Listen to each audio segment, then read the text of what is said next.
In chapter 10 of my book, we are looking at the purpose of the law. Galatians 3:19 to 25.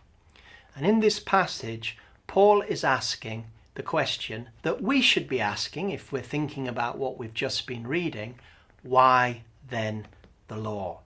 Usually in Paul's writings, when he asks a question, it's rhetorical.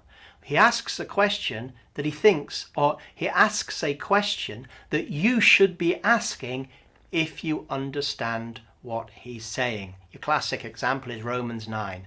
He's teaching about predestination and election, and there's a series of questions where he's basically saying, if you've heard what I've said, you'll be asking this question. Well, if you'd heard what Paul had been saying about justification by faith coming to Abraham without the law, and that when the law came, it didn't change God's dealings through the Abrahamic covenant, then you would say, well, what was the point of the law?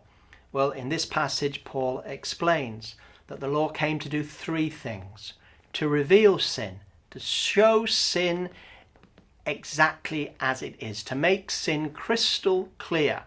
There was sin beforehand.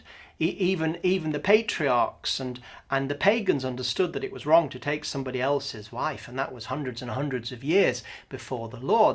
They understood instinctively and by their knowledge right and wrong, but the law came and codified sin, brought it into a law, brought in punishment for various sins to show how terrible transgression of the law was.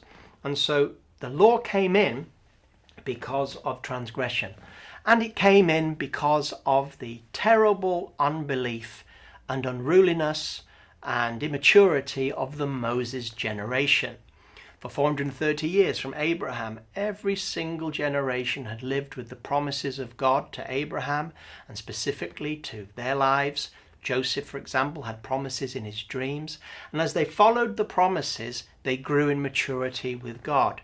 When they sinned or were immature, it's because they didn't trust the God who gave them the promises. When we came to the children of Israel, they were given a promise of a whole land.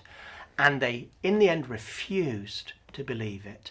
Refused again and again and again. Whenever God did, it wasn't enough. Whenever he showed a miracle, within a few minutes, they had disbelieved and rebelled again. And because of that, that was the occasion where the law came in. And we're going to see in our next session about how the law came in as a tutor or a nanny to deal with an unruly class.